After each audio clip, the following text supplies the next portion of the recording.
Marcus Wellington, billionaire CEO of Wellington Industries, mocked his janitor's 7-year-old daughter when he saw her watching his collector's chessboard. "Want to play, little one? If you win, I'll give you $1 million, he laughed, expecting an easy victory over the child. But Sophia Carter looked into his eyes and replied, "Get your wallet ready, Daddy. This is going to be easy." Marcus was confused by the word daddy, but ignored it, focusing on the game. In 23 brilliant moves, the 7-year-old girl completely destroyed his defenses on the board. When he questioned how she knew how to play like that, Sophia showed him an old photo, Marcus with her mother Maria 8 years ago. The devastating discovery would change everything. Sophia was his daughter, whom he never knew existed. The chess game revealed not just a genius, but a lost family waiting to be reunited. Don't forget to like this story if it gave you chills and comment what you think will happen next. The 62nd floor of Wellington Tower pierced the Manhattan skyline like a gleaming spear, its floor-to-ceiling windows offering a God's view of the city below. Marcus Wellington stood behind his mahogany desk, adjusting his Italian silk tie as he prepared for another day of conquering the business world. At 42, he commanded a financial empire worth $12 billion. Yet something felt hollow in the pristine silence of his corner office. "Mr. Wellington?" The voice belonged to Maria Carter, the night janitor who'd been cleaning his office for the past 3 years. She stood in the doorway, her 7-year-old daughter Sophia hiding behind her worn uniform. "I'm sorry to bother you, sir. The daycare center is closed today, and I couldn't find a babysitter. She'll be quiet, I promise." Marcus glanced at his Rolex, 7:30 a.m. His first meeting wasn't until 9, and honestly, he'd always been curious about Maria's daughter. The woman worked tirelessly, often staying until dawn to ensure every surface gleamed. "It's fine, Maria. Just keep her occupied."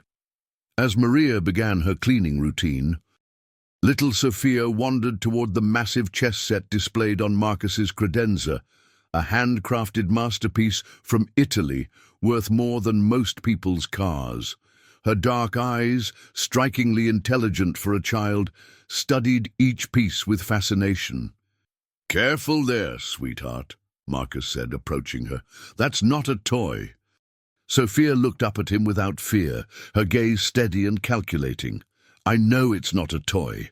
It's a battlefield where minds collide." Her vocabulary surprised him. Most 7-year-olds he knew could barely string together coherent sentences. Marcus chuckled, genuinely amused. "A battlefield, huh? Do you know how to play?" "Mama taught me the basics, but I learned the real strategies from YouTube and library books." She pointed to the board. "You have your pieces set up wrong for the Sicilian defense you were probably studying." The comment hit Marcus like a slap. He'd indeed been analyzing Sicilian defense variations the previous evening. How could this child possibly know that? "Is that so? Well then, little chess master, would you like to play a game?" Sophia's eyes lit up with an intensity that made Marcus slightly uncomfortable. "Are you sure? Adults don't usually like losing to kids." The audacity made Marcus laugh out loud. "Tell you what, if you can beat me, and that's a very big if, I'll give you $1 million. He said it as a joke, the way adults promise children the moon. But Sophia didn't smile. Instead, she pulled out the chair across from his desk and climbed onto it, her small hands reaching for the white pieces. "Get your wallet ready, Daddy. This is going to be easy." The word daddy froze Marcus mid-breath. Children often called random adults daddy or mommy by mistake, but something in Sophia's tone suggested it wasn't accidental. He shook off the strange feeling and focused on the board. "I'll take white," he announced, moving his king's pawn forward 2 squares. Sophia responded immediately with the French defense, her small fingers moving the pieces with precision that spoke of countless hours of practice. "E6, she whispered, more to herself than to him. The game progressed rapidly. Marcus, who'd been captain of Harvard's chess team and regularly played against grandmasters online, found himself genuinely challenged. This wasn't beginner's luck. Sophia anticipated his moves 3 turns ahead, her strategy evolving with each exchange. By the 10th move, Marcus was sweating. By the 20th, he was fighting for his life on the board. Sophia sat calmly, occasionally swinging her legs from the oversized chair, humming softly as she dismantled his defenses piece by piece. "Checkmate," she announced on move 23, her voice matter-of-fact. Marcus stared at the board in disbelief. His king stood trapped, surrounded by Sophia's pieces in a formation he'd never seen before. "How? Where did you learn to play like that?" Instead of answering, Sophia reached into her small backpack and pulled out a weathered photograph. She slid it across the desk with trembling fingers. Marcus picked up the photo and felt the world tilt beneath him. It showed him 8 years younger, his arm around a beautiful woman with long dark hair, Maria, but with makeup and a radiant smile he'd never seen in the office. They were standing in front of a small chapel in Vegas, both wearing wedding rings. "Mama kept this hidden," Sophia whispered, her confident demeanor cracking to reveal the vulnerable child beneath. "She made me promise never to show you, but I wanted to know my daddy." The photograph slipped from Marcus's numb fingers. Memories crashed over him like a tsunami. Vegas, 2017, a whirlwind weekend with Maria Santos, the brilliant law student he'd met at a conference. They'd gotten drunk, gotten married, and gotten their marriage annulled 3 days later when reality set in. He'd lost her contact information in the chaos of a corporate merger, and she'd simply disappeared. "Maria," he breathed, looking up to see the janitor frozen in the doorway, her face pale with terror. "I can explain," Maria whispered, but Marcus was already rising from his chair, his legs unsteady. Sophia looked between her parents, tears streaming down her cheeks. "I just wanted us to be a family," she sobbed, "like the other kids at school." The chess pieces scattered as Marcus's hand hit the board, his carefully ordered world crumbling around him. The little girl who'd just destroyed him at chess wasn't just a prodigy, she was his daughter. And everything he thought he knew about his life had just become a lie. The silence in Marcus's office stretched like a taut wire, ready to snap at any moment. Maria stood frozen in the doorway, her cleaning supplies forgotten, while Sophia wiped her tears with the back of her small hand. Marcus felt as though he were drowning in the implications of that single photograph. 8 years, he whispered, his voice hoarse. "She's been alive for 8 years, and I never knew." Maria stepped into the office, her shoulders squared despite the fear in her eyes. "You have every right to be angry, Marcus, but please, don't take it out on Sophia. She's innocent in all this." "Innocent?" Marcus's voice cracked with emotion. "My daughter has been living. How have you been living? You're cleaning offices at night. Where do you live? What kind of life has she had?" Sophia looked up from the chessboard, where she'd begun carefully replacing the scattered pieces. "We live in a studio apartment in Queens, Daddy. Mama works 3 jobs, but she always makes sure I have books and food." Her matter-of-fact tone broke Marcus's heart. 3 jobs? He turned to Maria, seeing her properly for the first time. The tired lines around her eyes, the way her uniform hung loose on her thin frame, the worn wedding ring she still wore on a chain around her neck. "Maria, why didn't you tell me? Why didn't you come to me?" Maria's laugh was bitter. "Come to you? Marcus, you're worth billions. I'm a high school dropout who got pregnant and couldn't finish law school. When I tried to contact you after the annulment, your assistant told me you were indisposed and not taking personal calls. I got the message." "I never got any calls," Marcus said, his mind racing. He remembered that period, the hostile takeover of Brennan Industries, 18-hour days, his assistant screening everything. Sandra handled all my communications. She probably thought correctly, Maria interrupted. A weekend fling in Vegas wasn't exactly the foundation for raising a child together. I made the choice to handle it myself. Sophia had finished resetting the chessboard and was now studying both adults with those unnervingly intelligent eyes. "Mama cried a lot when I was little," she said quietly. "She would look at that picture and cry.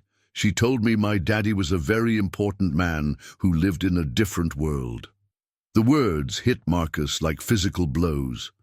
While he'd been building his empire, living in luxury, his daughter had been watching her mother struggle alone. I would have helped, I would have. "We could have figured something out." "Would you?" Maria's voice was sharp. "The same man who told me our marriage was a momentary lapse in judgment and had it annulled before I could even process what happened? You made it clear that weekend was meaningless to you."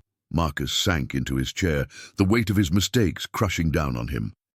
"It wasn't meaningless. I was scared. I was 26 years old trying to save my father's company from bankruptcy. I thought. I convinced myself we were too different, from different worlds." "We were," Maria said softly. "We still are." But Sophia had moved to stand beside Marcus's chair, her small hand resting on his arm.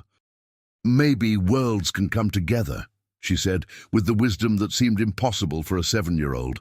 "That's what happens in chess sometimes. Pieces from opposite sides of the board end up working together." Marcus looked down at his daughter, and felt something shift in his chest. She had his eyes, he realized, the same deep brown that stared back at him from mirrors. But she had Maria's delicate features and that incredible mind that seemed to see patterns others missed.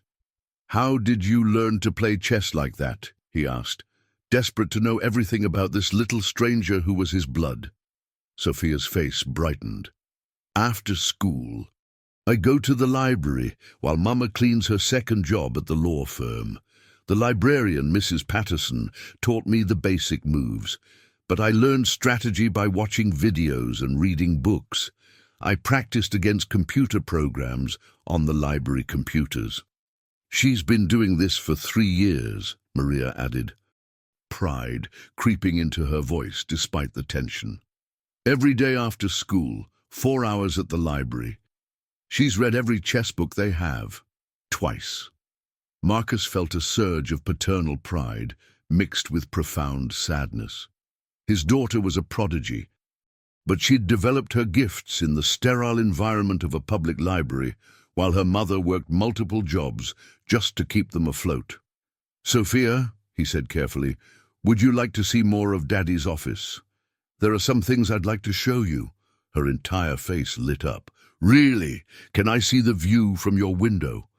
As Sophia ran to the floor-to-ceiling windows, pressing her face against the glass to stare down at the city, Marcus approached Maria. They stood side by side, watching their daughter marvel at the world spread out below. "She's extraordinary," Marcus whispered. "She's everything good in my world," Maria replied, her voice thick with emotion. "I want to be part of her life, Maria, part of both your lives. I know I have no right to ask, but—" "You have every right," Maria interrupted. "She's your daughter." "But Marcus, this isn't just about what you want anymore. Sophia has a routine, a life. She's happy. I can't let you disrupt that just to ease your conscience." Marcus nodded, understanding the protective fire in Maria's eyes. She was a lioness defending her cub, and he respected her for it. "Then what do we do?" Before Maria could answer, Sophia called out from the window, "Daddy, there's a man down there playing chess in the park. Can we go play chess in the park sometime?" The casual way she said "Daddy" made Marcus's throat tight. "Would you like that, sweetheart?" "More than anything," she said, turning to beam at him. Marcus looked at Maria, seeing the conflict in her eyes. They were standing at the precipice of something that would change all their lives forever. The chess game had been just the beginning. "We need to talk," he said quietly. "All 3 of us." about what happens next. But as he watched Sophia point out landmarks from his office window, chattering excitedly about the tiny people and cars below, Marcus knew that whatever happened next, he would never let his daughter go again. 3 days later, Marcus found himself in a place he'd never expected to be, a cramped studio apartment in Queens, sitting on a second-hand couch, while Sophia showed him her most prized possessions. The contrast between this tiny space and his penthouse was stark, but he was amazed by how much love had been packed into every corner. "This is my chess corner," Sophia announced proudly, gesturing to a card table set up near the single window. A plastic chess set, the pieces worn smooth from constant use, sat ready for play. Books were stacked high around the table, chess strategy guides, biographies of grandmasters, and puzzle collections all borrowed from the library. Maria emerged from the kitchenette with 3 mismatched mugs of hot chocolate. "I'm sorry there's not more room. I know this isn't what you're used to." "It's perfect," Marcus said, and meant it. The apartment was clean and organized, with Sophia's artwork covering one wall and family photos, just the two of them, scattered throughout. It felt more like home than his sterile penthouse ever had. Sophia had already set up the chess pieces and was waiting expectantly. "Want to play again, Daddy? I've been practicing new openings." "You've been practicing?" Marcus asked, settling across from her at the small table. "Against who?" "The computer at the library, mostly. But yesterday, Mr. Rodriguez from apartment 3B played with me. He used to play in tournaments in Puerto Rico, but I beat him in 15 moves." She said this matter-of-factly, without boasting.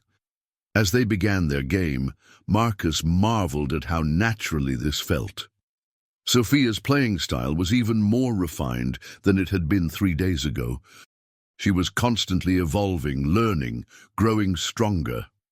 "Sophia," Maria said from the couch, where she was folding laundry, "tell Daddy about school." The little girl's face clouded slightly. "School is... okay. I'm in 2nd grade, but the work is really easy. Mrs.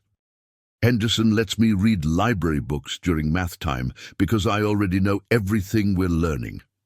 "Everything?" Marcus prompted.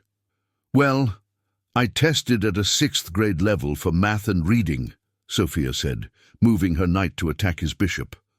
"But Mama says skipping grades isn't always good for making friends." Marcus looked at Maria, who nodded sadly. "The school counselor says she's gifted, but their gifted program is just extra worksheets. And socially, 7-year-olds who can discuss chess theory don't have much in common with kids who are still learning to read." "She's lonely," Marcus realized, his heart aching for his daughter. "I have Mama," Sophia said quickly, as if sensing the adult conversation happening over her head. "And now I have you. That's enough." But Marcus could see it wasn't enough. This brilliant little girl was starved for intellectual stimulation, for peers who could challenge her mind. She'd found ways to educate herself, but she was doing it in isolation. "Tell me about your other jobs, Maria," Marcus said as Sophia contemplated her next move. "I clean the law firm 3 nights a week, and I do weekend shifts at a hotel in Manhattan," Maria explained, her hands never stopping their folding. "It's enough to keep us afloat, barely." Marcus wanted to offer help, to write a check that would solve their immediate problems, but he sensed that Maria's pride wouldn't accept charity. He needed to find another way. "Checkmate," Sophia announced quietly. Marcus stared at the board in amazement. She'd trapped his king in just 12 moves this time, using a combination he'd never encountered. "How did you see that? I completely missed your rook's attack." "Sometimes you have to think 5 moves ahead instead of 3, Sophia explained patiently, "and you keep trying to protect pieces that are already lost. In chess, sometimes you have to sacrifice something small to save something bigger." The wisdom in her words struck Marcus profoundly. "That's very smart, sweetheart." "Mama taught me that," Not about chess, about life. She gave up law school for me, but she says I was worth more than any career." Maria's cheeks flushed. "Sophia, you don't need to." "It's true, Mama. You always told me that family is more important than money or jobs or anything else." Marcus felt the weight of that statement. Here was Maria, who'd sacrificed her dreams to raise their daughter alone, teaching Sophia values that his money could never buy. And here was Sophia, a prodigy who valued love over achievement, family over recognition. "I'd like to take you both out for dinner tomorrow night," Marcus said suddenly. "Somewhere nice to celebrate." "Celebrate what?" Sophia asked, her eyes bright with curiosity. "Finding each other," Marcus replied simply. Maria started to object, probably about not having the right clothes or not belonging in Marcus's world. But Sophia clapped her hands together excitedly. "Can we go somewhere with cloth napkins? I've always wanted to eat somewhere with cloth napkins." The innocence of the request broke Marcus's heart and filled it simultaneously. His daughter dreamed of cloth napkins while he owned restaurants that used them without thinking. "The fanciest place in the city," he promised, "with cloth napkins and everything." As he prepared to leave, Sophia hugged him tightly around the waist. "Daddy, will you come back tomorrow?" "Wild horses couldn't keep me away," he assured her. Walking back to his car in the Queen's neighborhood, Marcus felt something he hadn't experienced in years: purpose beyond profit margins and stock prices. His daughter needed him, not for his money, but for his presence, his time, his love, and Maria. Maria had raised an incredible human being under impossible circumstances. She taught Sophia to be brilliant but humble, competitive but kind, ambitious but grounded in love.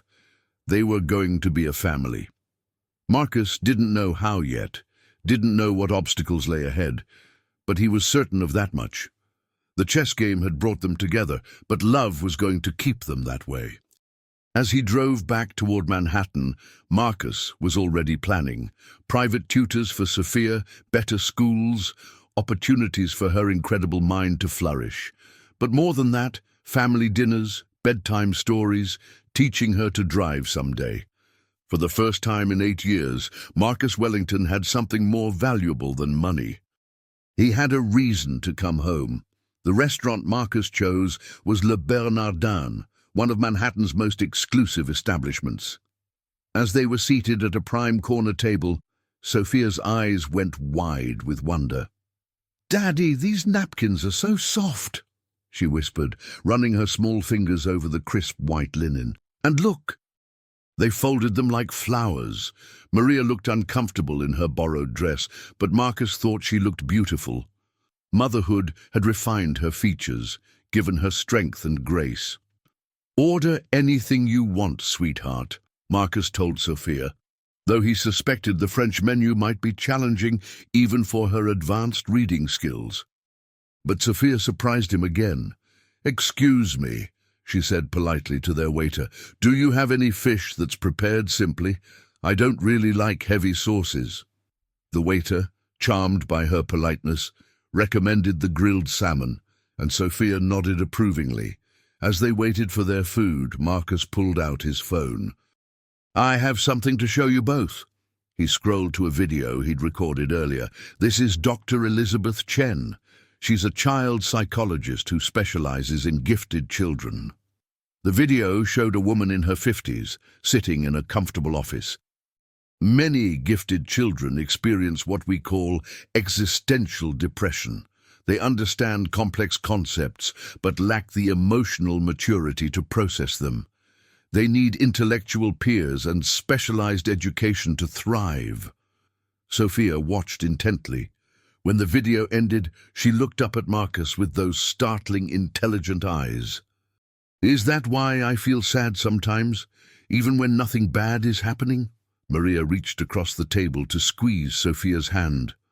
"What kind of sadness, mi amor?" Like I understand things that make me feel heavy inside, like why people are mean to each other, or why some kids don't have enough food. or why Mama has to work so hard just for us to have a home. That's exactly what Dr. Chen was talking about, Marcus said gently. Your mind understands adult problems, but your heart is still learning how to handle big emotions. There are schools where kids like Sophia can be with other children who think the way she does. But they're expensive, Maria said quietly. Marcus had already researched this. The Brightwell Academy cost $40,000 a year. For Maria, working 3 jobs, it might as well have cost $40 million. I want to help, Marcus said carefully, not just with school, but with everything. I want to be part of Sophia's life, both your lives, in a real way. Before Maria could respond, Sophia spoke up. It means we could be a family, like on TV shows. She looked between her parents hopefully. Right, Daddy. Their conversation was interrupted by a commotion at another table. A man in his 50s was berating a young waitress. His voice loud enough to disturb the entire restaurant. This is completely unacceptable, the man was shouting. Do you have any idea who I am? I could buy this place. The waitress was near tears. Other diners looked uncomfortable, but no one intervened. Sophia watched with growing distress. Daddy, why is that man being mean? She's just trying to do her job. Before Marcus could act, Sophia had slipped out of her chair and walked over to the angry man's table. Excuse me, sir, she said politely. I think you dropped something. The man looked down, confused. What? I didn't drop anything. You dropped your kindness, Sophia said seriously. My mama works hard just like that lady, and when people yell at her it makes her sad. Maybe you could find your kindness and try again? The restaurant fell silent. The angry man stared at this tiny girl who had just called him out with such innocent directness that he couldn't formulate a response. The waitress smiled through her tears. Thank you, sweetheart. Sophia returned to their table as if nothing had happened, but Marcus saw Maria wipe away a tear. You were very brave, Marcus told his daughter. Mama always says we should stand up for people who can't stand up for themselves, Sophia replied, cutting into her salmon, even if it's scary. There's something else I want to discuss, Marcus said as they finished dinner. I've been thinking about us, all 3 of us, and I want to ask you both something important. Sophia put down her fork and gave him her full attention. Maria tensed, preparing for another life-changing revelation. 8 years ago, your mama and I got married in Vegas. It was impulsive and young and maybe foolish, but it happened. We got it annulled because we thought we were too different. Marcus took a deep breath. I think we were wrong. Maria's eyes went wide. Marcus, what are you saying? I'm saying that maybe we should try again. Not because of Sophia, though she's the best reason I can think of, but because I think we could be good together. I think we could be a real family. Sophia's gasp was audible. Really, Daddy? You and Mama could get married again? Only if Mama wants to, Marcus said, his eyes locked on Maria's face. Maria was quiet for a long moment, studying his face. Finally, she spoke. 8 years ago I was different. You were different. We were young and scared and thought love was enough to solve everything.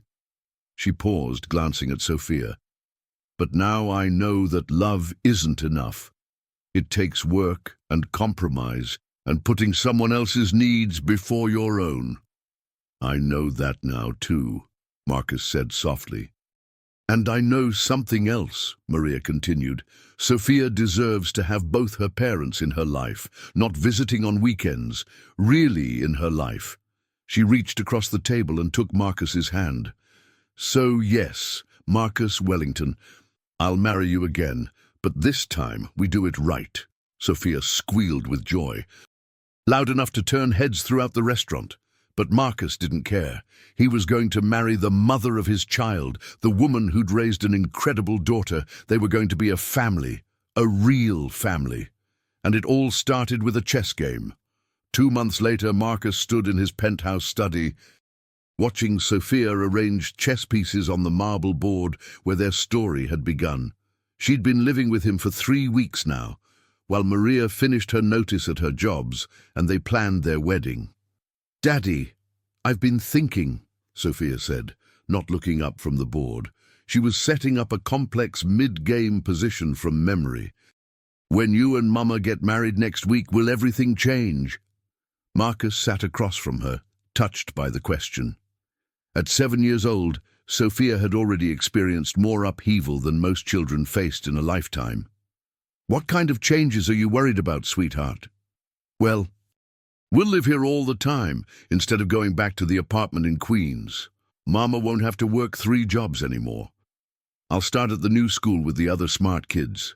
She moved a white pawn forward. "Sometimes when everything changes at once, people forget who they used to be." The profundity of her observation struck Marcus silent. "Do you think we'll forget who we used to be?" Sophia considered this seriously. "I don't think you will, Daddy. You're still the same person who made that silly bet with me. But I worry about Mama sometimes." "Why do you worry about Mama?" "She's been taking care of everything by herself for so long. What if she doesn't know how to let someone else help?" Sophia moved her knight. "And what if she thinks she has to be different now that she's going to be married to someone rich and important?" Marcus was continually amazed by his daughter's emotional intelligence. At 7, she understood family dynamics that some adults never grasped. "Your mama is perfect exactly as she is," Marcus said firmly. "I fell in love with her because of who she is, not because of who I thought she should be." "But did you really fall in love with her 8 years ago?" Sophia asked, her dark eyes searching his face. "Or are you just in love with her now, because I exist?" The question hit Marcus like a physical blow. Leave it to Sophia to cut straight to the heart of his deepest fears. 8 years ago, I was terrified," he admitted. "I was young and stupid, and I thought love meant losing control. So I convinced myself it was just a weekend mistake." He moved his own pawn. "But I never forgot your mama. Not once in 8 years. I told myself I was too busy to date seriously, but the truth was, no one else ever measured up to her." Sophia nodded solemnly. "And now? Now I know that love isn't about losing control.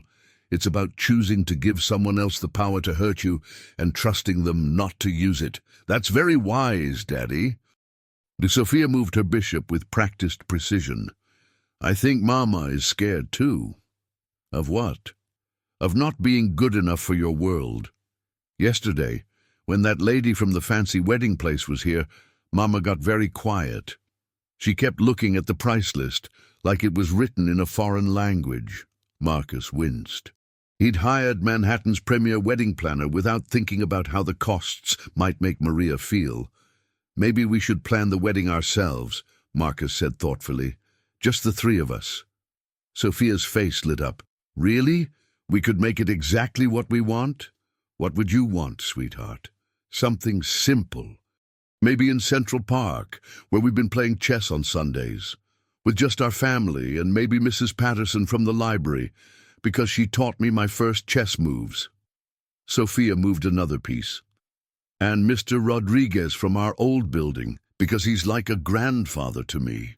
Marcus felt his throat tighten with emotion. His daughter's idea of the perfect wedding included a librarian and an elderly Puerto Rican man who played chess in a Queens apartment building. "I think that sounds perfect," he said. "And Daddy, could we have cake from that bakery near our old apartment? Mrs. Sanchez makes the best tres leches cake." "Anything you want, Princess." Sophia beamed at the nickname, then returned her attention to the chessboard. "Your move." Marcus studied the position and realized he was already in serious trouble.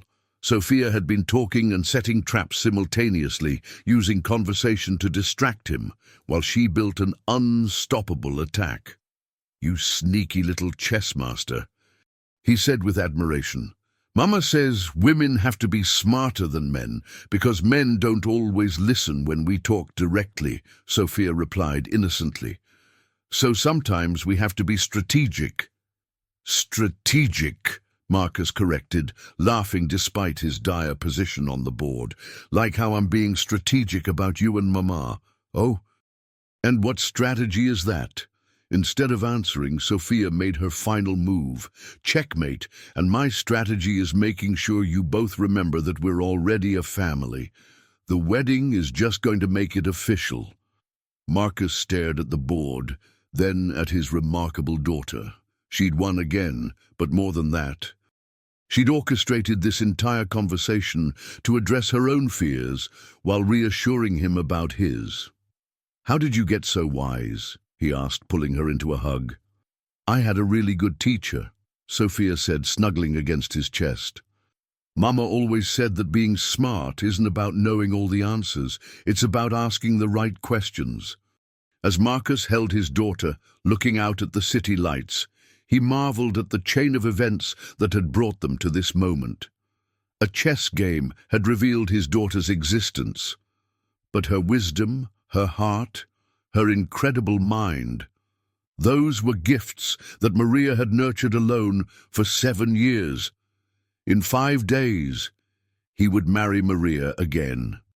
This time it wouldn't be a Vegas impulse. It would be a choice made by 3 people who had found each other and decided to build something beautiful together.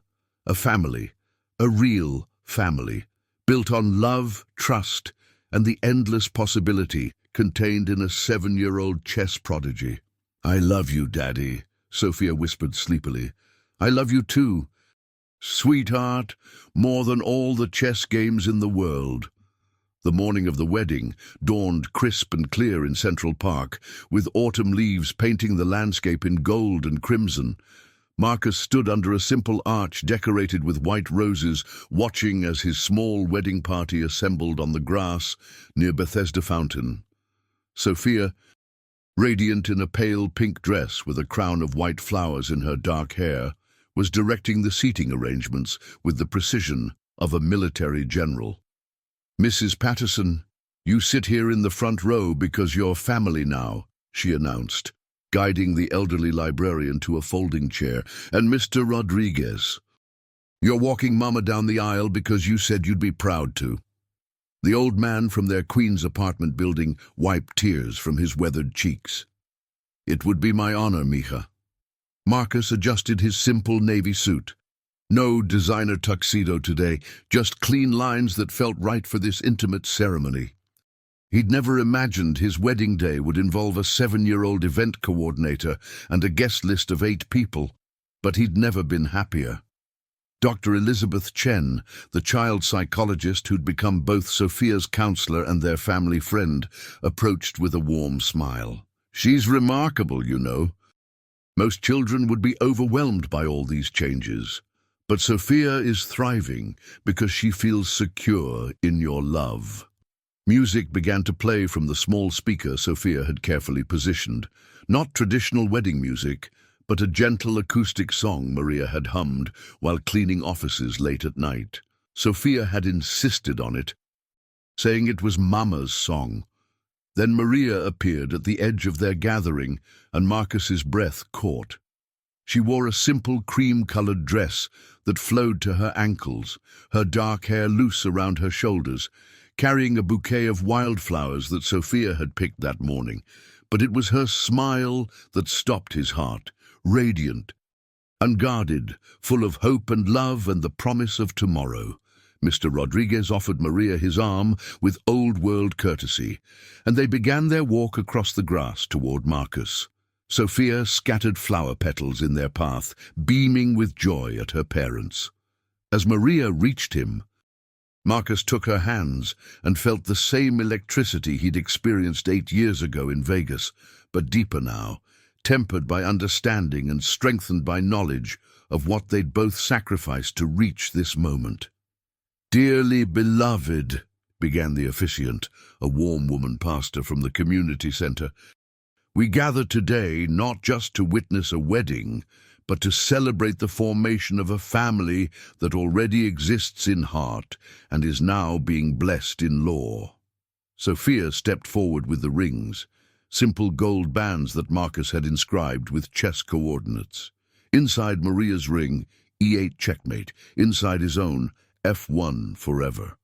Marcus, do you take Maria to be your wife, to love and support her dreams, to be a partner in raising Sophia, and to build a life based on respect, understanding and courage to grow together?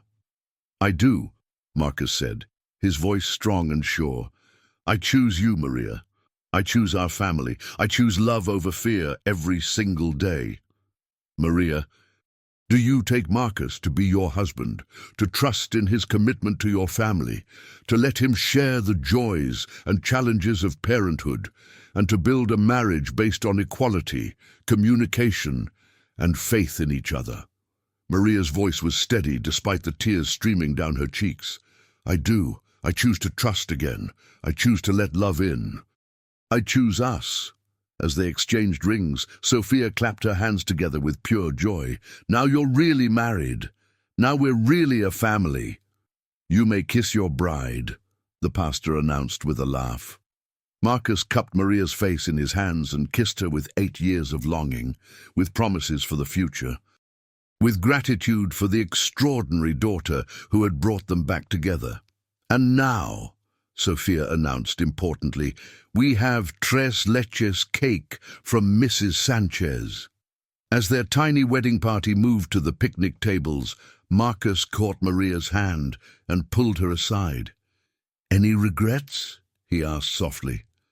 Maria looked at Sophia, who was cutting cake with surgical precision, making sure everyone got equal amounts of icing. Only one, she said finally. I regret that it took us 8 years to find our way back to each other. Hand in hand, Marcus and Maria walked back to their daughter, their family, their new beginning. The chess game that had started it all was just that, a beginning. And this time, they were all going to win. The Chess Prodigy, Introduction and Chapters 1 to 6, Introduction. The sound of chess pieces hitting marble echoed through the penthouse as 7-year-old Sophia Carter stared down billionaire CEO Marcus Wellington. You sure about that bet? Daddy, she whispered, her tiny fingers already moving toward the board. Marcus froze at the word but shook it off, just a child's confusion. He had no idea this little girl held the key to everything he'd lost, but nobody could have imagined what would happen next. 6 months after the wedding, the Wellington family had settled into a rhythm that felt as natural as breathing. Sophia thrived at the Brightwell Academy, surrounded by children who shared her intellectual curiosity and passion for learning. But it was a phone call on a Tuesday morning that would test everything they'd built together. Mrs. Wellington. The voice belonged to Dr. Patricia Hayes, director of the National Youth Chess Federation. I'm calling about your daughter Sophia. We've been monitoring her games through her school's chess program, and frankly, we're amazed. Maria, who was helping Sophia pack her school bag, put the call on speaker. What do you mean? Sophia has been playing against high school champions through our online platform and defeating them consistently. Her rating has jumped to 2200. That's expert level. For a 7-year-old, this is unprecedented. Sophia looked up from her backpack, suddenly very still. She'd been playing chess online during her free periods at school. But she hadn't mentioned competing against older kids. There's a national tournament next month in Chicago, Dr. Hayes continued.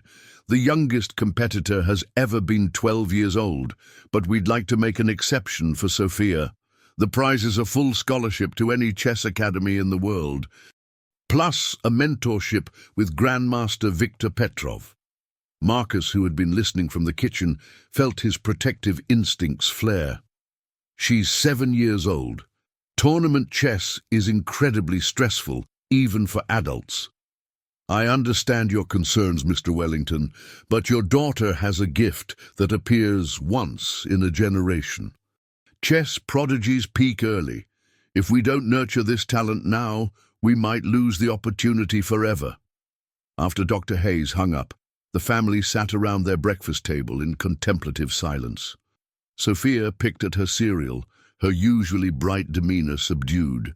"What are you thinking, sweetheart?" Maria asked gently. "I want to try," Sophia said quietly. "But I'm scared too. What if I lose in front of everyone? What if I'm not as good as they think I am?" Marcus reached across the table to squeeze her small hand. "Win or lose, we'll be proud of you. But this is your choice, not ours." "Will you come with me?" Sophia asked, looking between her parents. "Wild horses couldn't keep us away," Maria promised. That evening, Marcus found Sophia in her room, staring at her chess set.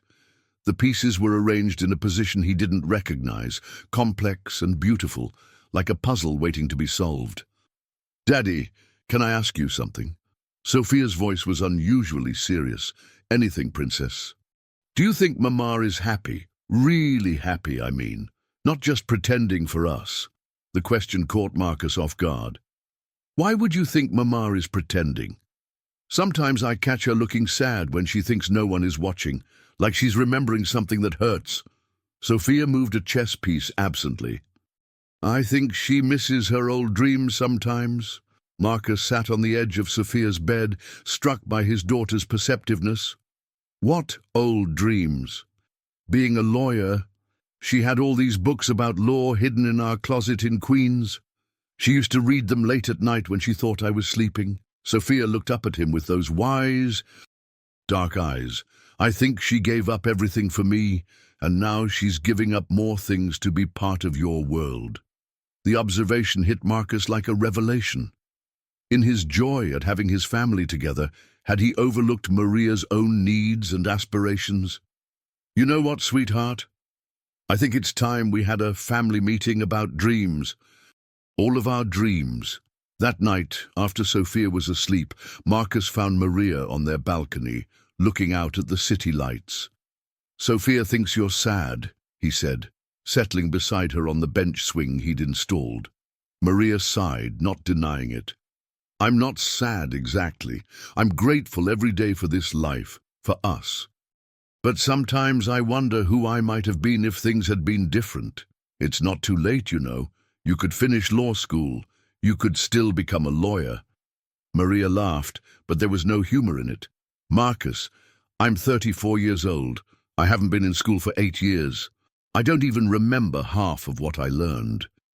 So we'll figure it out, together." Marcus took her hands in his.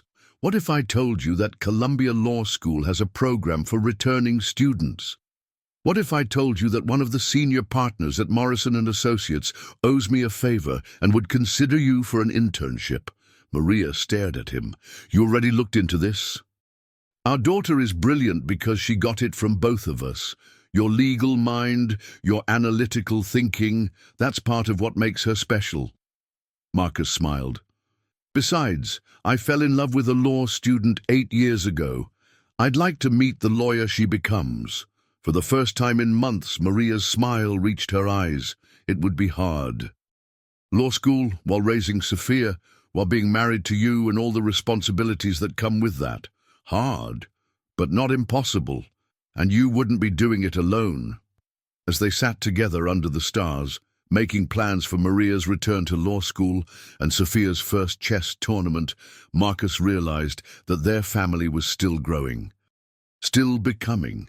The chess game that had brought them together was just the opening move in a much larger game, the game of building a life where everyone's dreams mattered. "Thank you," Maria whispered, leaning against his shoulder. "For what?" "For seeing me as more than just Sophia's mother or your wife, for remembering that I'm Maria too." And in 3 weeks, they would travel to Chicago for Sophia's tournament. In 6 months, Maria would start her first law class in 8 years. And Marcus would learn that the best victories weren't won alone, but together as a family that refused to let anyone's dreams get left behind.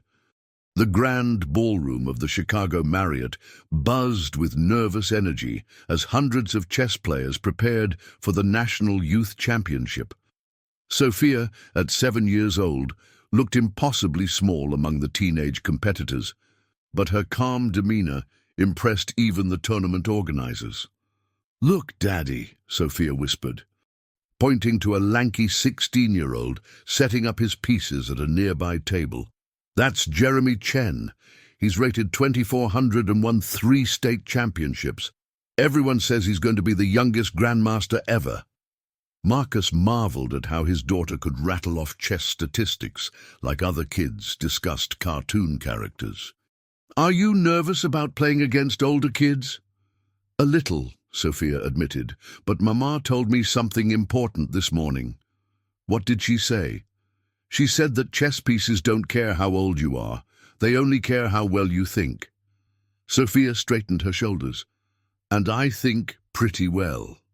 The first round began, and Marcus watched with held breath as Sophia faced Michael Torres, a 13-year-old from Texas. The age difference was stark. Michael's hands dwarfed the chess pieces, while Sophia had to stretch to reach the far side of the board. But within 20 moves, something magical happened. Sophia's natural talent began to shine through. She found tactics that Michael missed, created threats he couldn't handle, and slowly but systematically dismantled his position. "Checkmate," she announced quietly, her voice barely audible over the tournament hall's murmur. Michael stared at the board in disbelief, then extended his hand with good sportsmanship. "That was incredible. How did you see that combination?" "My daddy taught me to always look for the move that seems impossible," Sophia replied, shaking his hand with both of hers. Marcus felt his throat tighten with pride. He had indeed taught her that lesson during one of their evening games in his study. By the end of the first day, Sophia had won all 5 of her games. Word was spreading through the tournament about the 7-year-old prodigy who was quietly defeating opponents twice her age. "She's remarkable," said Grandmaster Viktor Petrov, the legendary Russian chess master who was observing the tournament. He approached Marcus and Maria between rounds. "In 40 years of chess, I have never seen such natural intuition in a child so young." "She's special," Maria agreed, watching Sophia analyze her next opponent's previous games on a tablet. "More than special. She has what we call chess eyes, the ability to see the entire board as a living organism, to understand how each piece relates to every other piece." Petrov's accent was thick, his words weighted with authority.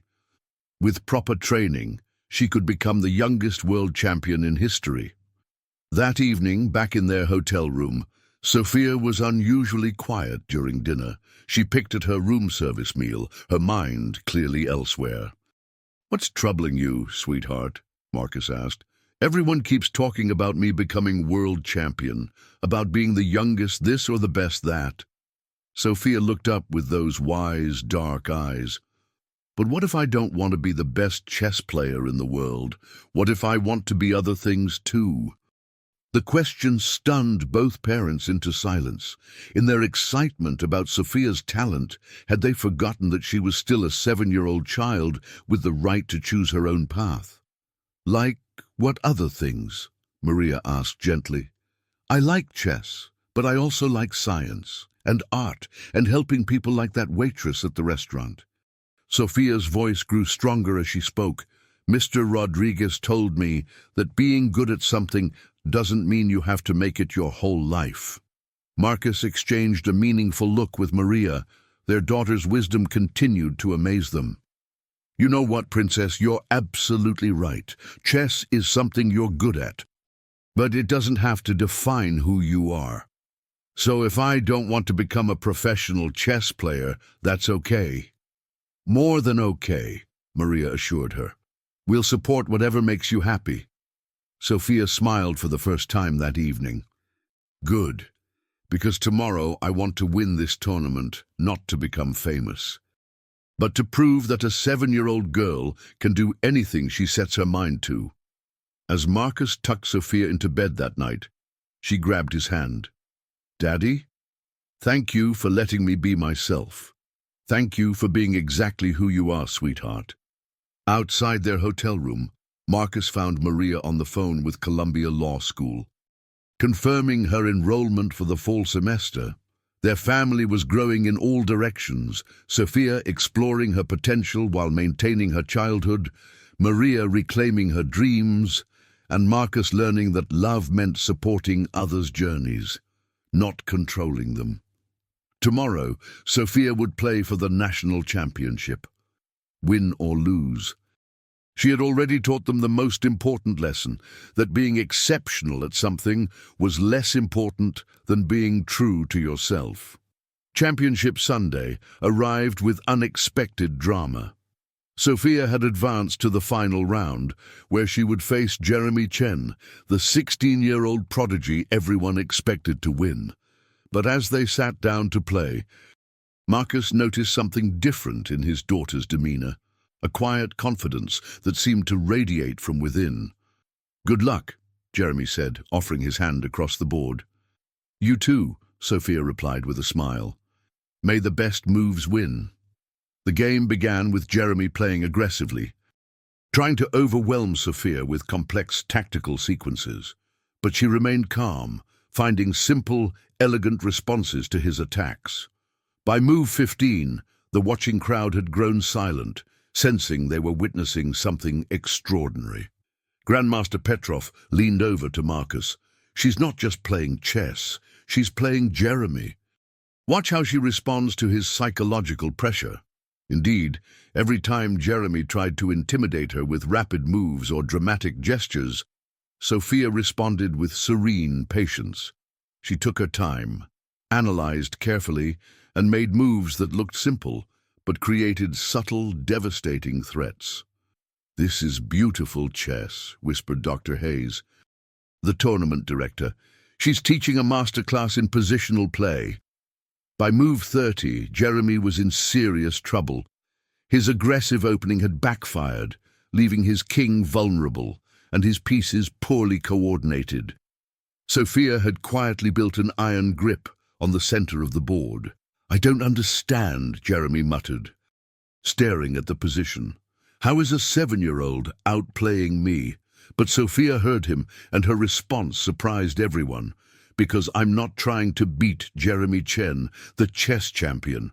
I'm just trying to make the best moves I can think of. Sometimes that's all you need." The wisdom in her words struck the entire room silent. Here was a 7-year-old teaching a life lesson to teenagers and adults alike. 20 moves later, Jeremy extended his hand in resignation. "Congratulations, Sophia. You played perfectly." The tournament hall erupted in applause as Sophia became the youngest national youth chess champion in history. But instead of celebrating, she immediately sought out her parents in the crowd. "Did you see, Mama? Did you see how I stayed calm, even when he tried to make me nervous?" "We saw everything, mi amor," Maria said, hugging her daughter tightly. "We're so proud of you."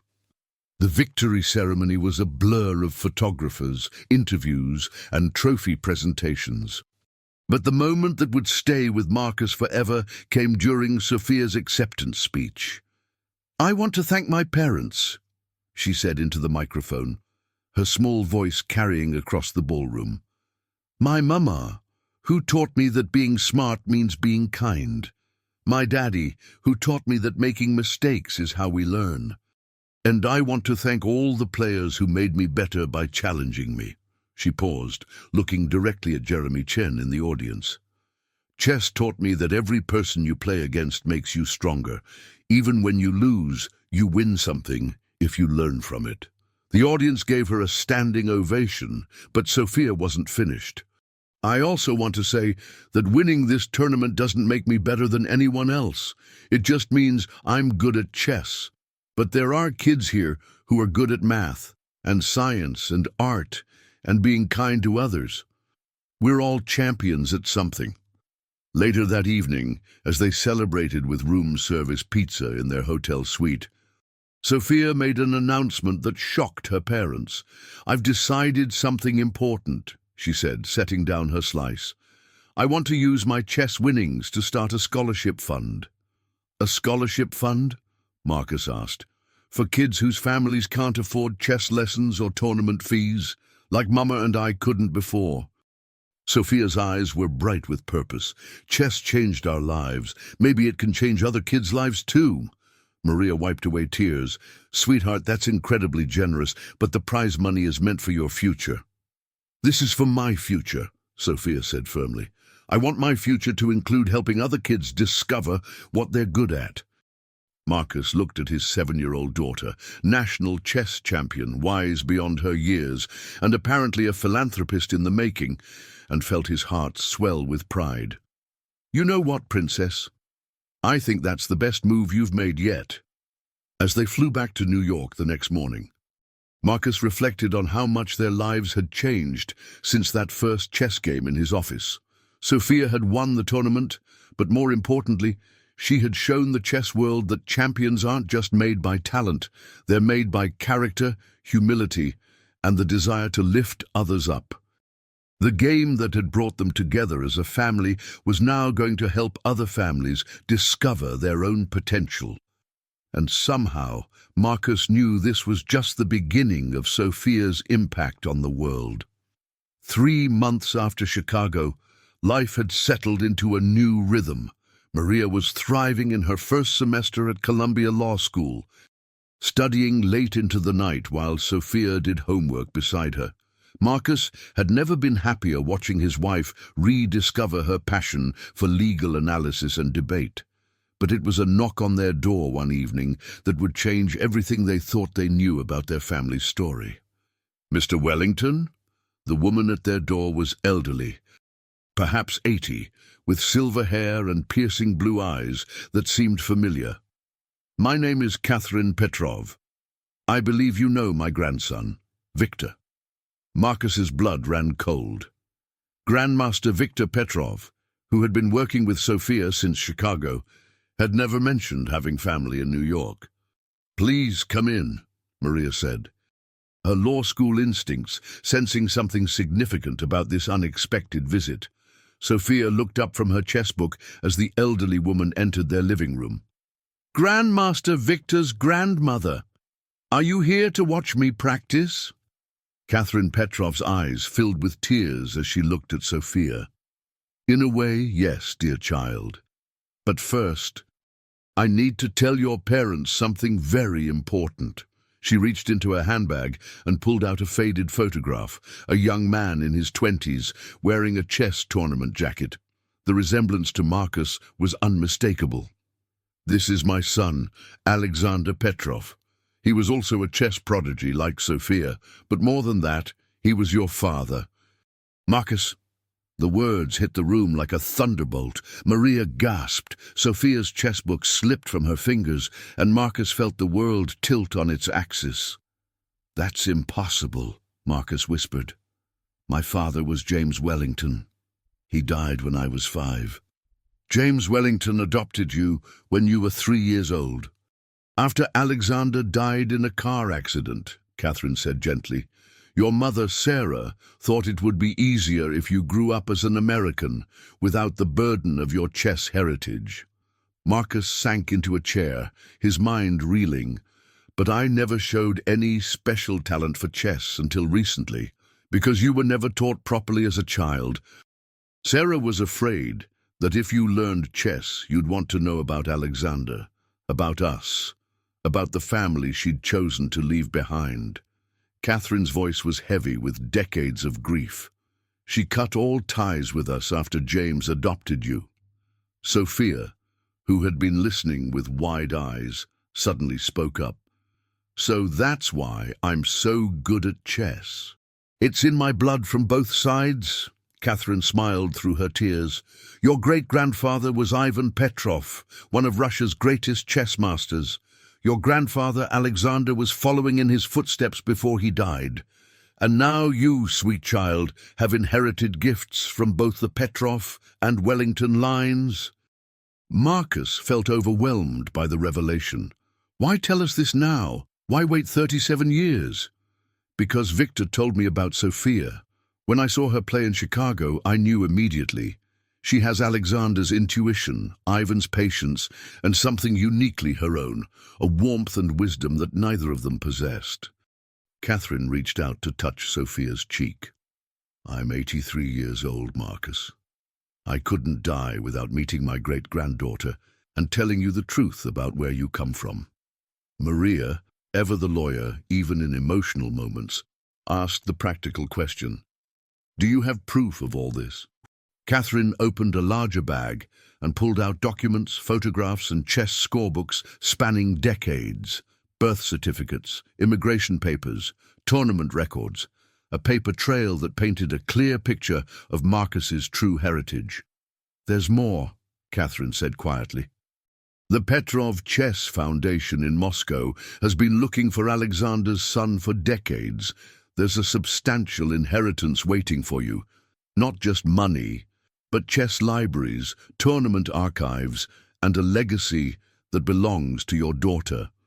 Sophia had picked up one of the old photographs, a picture of Alexander Petrov at age 7, sitting at a chessboard with the same intense concentration she showed during her games. He looks like me, she said wonderingly. You have his eyes, Catherine agreed, and his gift. But you have something he never had.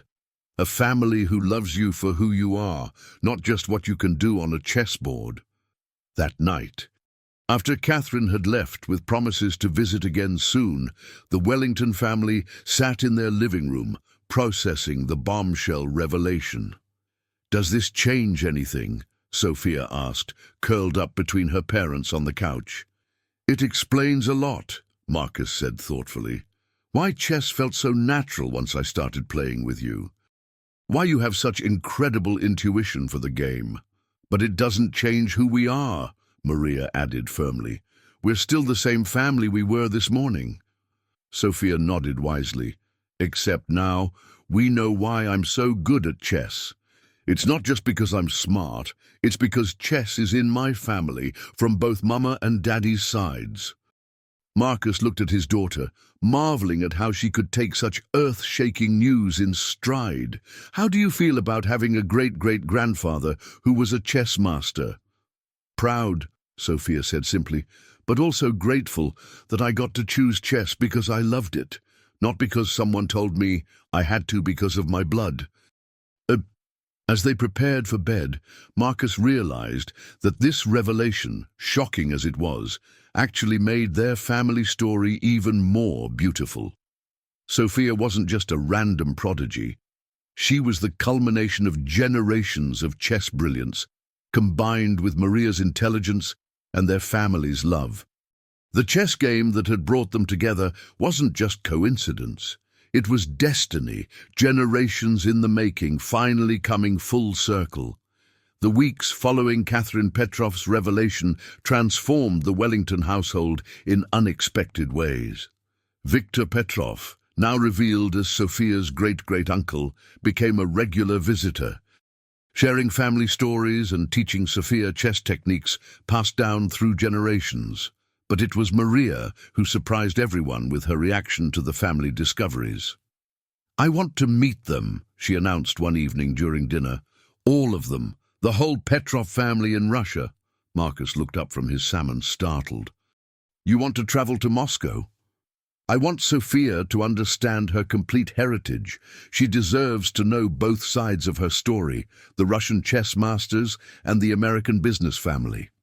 Maria's voice carried the determination that had gotten her through law school. Besides, I've always wanted to see Red Square. Sophia clapped her hands excitedly. Can we really go to Russia, Daddy? Victor says there's a chess museum there with games going back 200 years. 3 weeks later, the Wellington family found themselves in Moscow, standing in the ornate lobby of the Petrov Chess Academy. The building was a testament to the family's legacy. Walls lined with photographs of chess champions, trophy cases filled with tournament honors, and quiet study rooms where young prodigies analyzed ancient games. Welcome home, said Dmitri Petrov, Victor's older brother, as he embraced Marcus with tears in his eyes. Alexander would be so proud to see what his son has become. The reunion was emotional and overwhelming. Marcus met cousins he'd never known existed, saw photographs of his biological father winning tournaments across Europe, and learned about a family legacy that stretched back to the Imperial Russian court. But it was Sophia who truly captured everyone's hearts. She plays like Alexander did at that age, observed Elena Petrov, the family matriarch at 91 years old, but with something extra, a joy in the game that he never had. "What do you mean?" Sophia asked, always eager to learn about her grandfather. "Alexander played to prove himself, to live up to family expectations. You play because you love the beauty of chess itself." Elena's eyes twinkled. "That's what will make you greater than any of us." During their week in Moscow, Sophia played exhibition games at the academy, visited chess clubs throughout the city, and even had a brief meeting with the current world champion. But the moment that would stay with Marcus forever came during a quiet evening at Elena's apartment. "Daddy," Sophia said, looking through old photo albums, "do you think my grandfather Alexander would be proud of our family?" "What do you think?" Marcus asked, curious about her perspective. "I think he would love that I get to choose my own path. That Mama gets to be a lawyer, and you get to run your company, and I get to play chess just because I want to." Sophia pointed to a picture of Alexander looking serious and intense during a tournament. "He looks like he carried the whole world on his shoulders." "I'm glad I don't have to do that." Maria, who had been practicing Russian phrases with Elena, joined their conversation. "You know what I've learned this week? Family isn't just about sharing blood or talents. It's about sharing love and support. Like how the Petrovs have been a chess family for generations, but now we're adding lawyers and business people to the mix," Sophia asked. "Exactly. We're not just continuing their tradition, we're expanding it."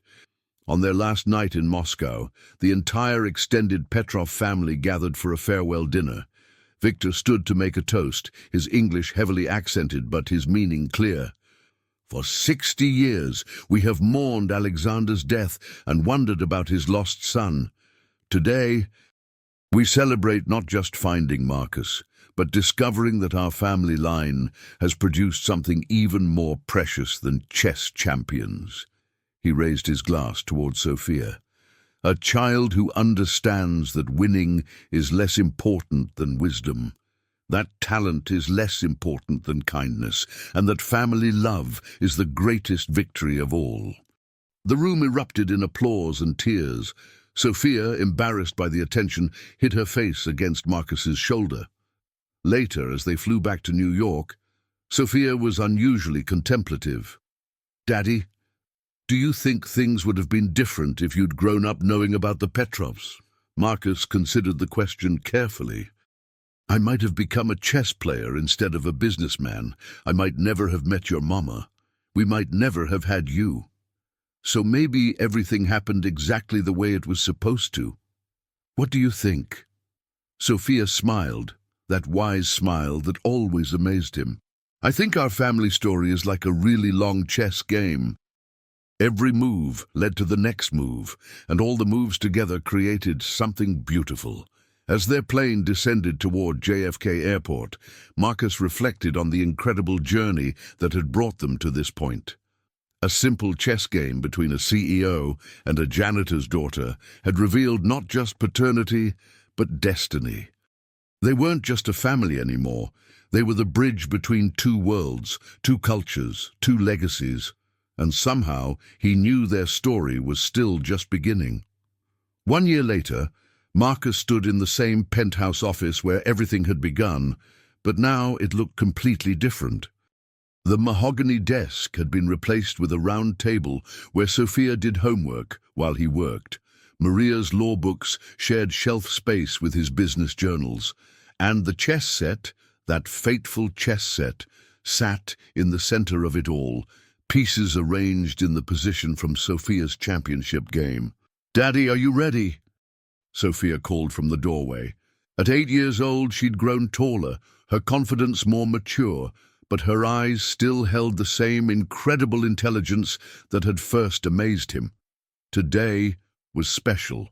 Today, they were announcing the Petrov Wellington Foundation, a charity that would provide chess education to underprivileged children across America and Russia. Sophia, now the youngest board member of any major foundation, had insisted on being part of the press conference. Maria appeared beside Sophia, looking radiant in her graduation cap and gown. She'd finished law school in record time, graduating summa cum laude while raising Sophia and supporting Marcus's business empire. "How does it feel to be married to a lawyer?" she asked, adjusting her cap with a grin. "Terrifying and wonderful," Marcus replied, pulling both his girls into a hug. "Just like everything else about our family." The press conference was held in the Foundation's new headquarters, a renovated community center in Queens, just blocks from the apartment where Maria and Sophia had once lived. Representatives from major news outlets, chess organizations, and educational foundations filled the modest auditorium. But the moment that made Marcus's heart swell was when Sophia stepped up to the microphone to address the crowd. 2 years ago, I was a little girl who knew how to play chess but didn't know my daddy," she began, her voice clear and confident. "Today, I'm still a little girl who knows how to play chess. But now I have a complete family and a chance to help other kids discover their own talents." She gestured to the chessboards set up around the room, where local children were already playing games with volunteer instructors. The Petrov Wellington Foundation isn't just about chess. It's about believing that every child has something special inside them, and that with the right support, they can achieve amazing things. Sophia paused, looking directly at the cameras. "My mama taught me that being smart means being kind. My daddy taught me that success means helping others succeed. And my Russian family taught me that talent is a gift you're supposed to share." The applause was thunderous, but Sophia wasn't finished. "So today, we're not just opening a foundation, we're starting a family. A big family that includes every child who dreams of being more than they are today." After the press conference, as the crowds dispersed and the cameras packed up, the Wellington family found themselves alone in the center, where it all began. Marcus looked around at the chessboards, the smiling children, the proud parents, and felt a profound sense of completion. "Do you remember what you said during that first chess game?" Maria asked, slipping her hand into his. "I said if you beat me, I'd give you $1 million, Marcus laughed. "And I said I could predict all your moves," Sophia added, grinning. "But I was wrong." "How were you wrong, sweetheart?" "I thought I was just going to win a chess game. I had no idea I was going to win a daddy. And Mama was going to win a husband, and you were going to win a family." Sophia moved to the central chessboard and began setting up the pieces for a new game. "Want to play, Daddy? For old time's sake?" Marcus sat down across from her, marveling at how this simple act, father and daughter playing chess, had become the foundation for everything beautiful in his life. "What are we playing for this time?" he asked. Sophia considered the question with the seriousness she brought to all important matters. "How about we play for the best thing of all?" "What's that?" "Another day together as a family." As Marcus made his opening move, he reflected on the incredible journey that had brought them here. A billionaire CEO, a brilliant lawyer, and a chess prodigy who taught them both that the greatest victories weren't measured in money or trophies, but in love, connection, and the chance to make the world a little better for the next generation. The chess game that had started with a joke and a bet had become the foundation for a legacy that would touch thousands of lives. And as Sophia made her first move, the same confident pawn advance she'd used to beat him that very first day, Marcus knew that their story would inspire families for generations to come. "Your move, Daddy," Sophia said with a smile. "Actually, sweetheart," Marcus replied, looking at his wife and daughter, his complete and perfect family, "I think we've already won.